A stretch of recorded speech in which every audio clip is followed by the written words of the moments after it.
Bonjour. Alors dites-nous, qu'est-ce qui sous-tend l'organisation de cette rencontre de réflexion pour les jeunes? Merci. Le 20 août 2006, 20 août 2016, ça fait 10 ans que l'accord politique global est signé. Donc pour commémorer les 10 ans de cet apaisé, c'est ce qui nous a motivés à organiser cette journée de réflexion. Le 20 août 2016 dernier, le CAP 2015 a organisé un meeting de sensibilisation. Au cours de ce meeting, un appel a été lancé.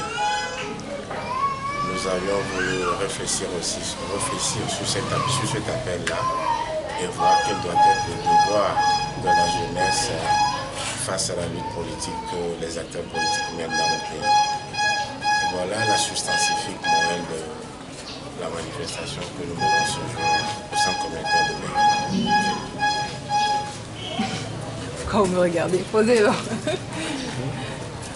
Alors, quel est le message principal que vous voulez faire véhiculer? Merci. On a fait d'abord l'évaluation de la PG. Qu'est-ce qui a été fait? Qu'est-ce qui reste à faire? Et il y a un débat important dans le pays. Il y a de cela quelques semaines, voire quelques mois. D'aucuns disent que la PG est caduque. D'autres disent que non, la PG est encore d'actualité. Et dans ce cas, on se retrouve des acteurs politiques comme nous. Et on a vu au cours des échanges tout à l'heure que la PG n'est pas du tout caduque. Il y a certains points qui sont accomplis et d'autres demeurent. Entre autres, la PG a prévu que l'on fasse les réformes constitutionnelles et les réformes électorales. Au jour d'aujourd'hui, les réformes électorales ne sont pas faites de manière consensuelle. Qu'est-ce que nous mettons dedans? Le découpage électoral n'est pas consensuel.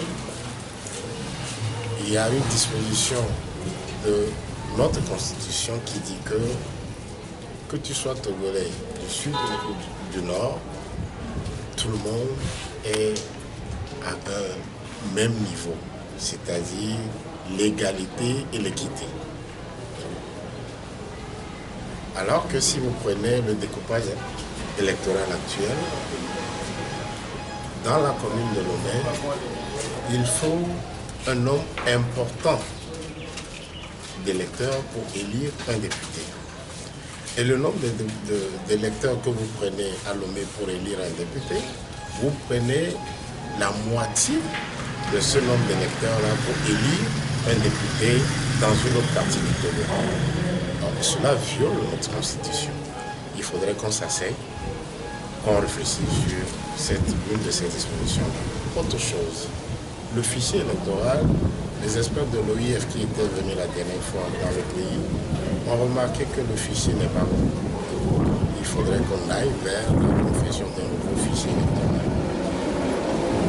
Il y a aussi la publication instantanée des résultats sortis des bureaux de vote.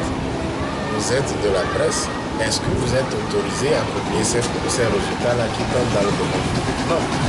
La HAC ne nous donne jamais d'autorisation, alors qu'il y a une des dispositions qui prévoit que les journalistes aussi, les médias fassent partie intégrante du processus. Jusqu'au jour d'aujourd'hui, cela n'a pas été fait. Donc, on a revisité tout cela et on dit que la PG est encore d'actualité et qu'il faille aller de l'avant et que les acteurs politiques se remettent en scène pour que le rendez-vous constitutionnel qui va arriver dans peu de temps ne soit plus un rendez-vous manqué. Alors, vous mettez l'accent sur l'engagement des jeunes, ça aussi. Alors, quelle doit être la contribution de cette jeunesse? Merci. On a remarqué que la pauvreté va de manière galopante dans le pays. Et les jeunes se démotivent davantage au jour le jour par le fait que le parti au pouvoir uni distribue 2 000 francs par-ci, 5 000 francs par-là et que tout cela contribue, je ne sais pas quelle est l'expression appropriée utilisée, mais les jeunes ne s'intéressent plus à la chose politique. C'est pourquoi on a institué un thème aujourd'hui qui est l'engagement citoyen. Ça a été développé. Il y a également un autre thème qui est l'indignation. Ça aussi a été développé. Donc on veut amener les jeunes à avoir une motivation pour la chose politique et à se remettre dans l'arène politique et défendre les intérêts du grand peuple. Merci.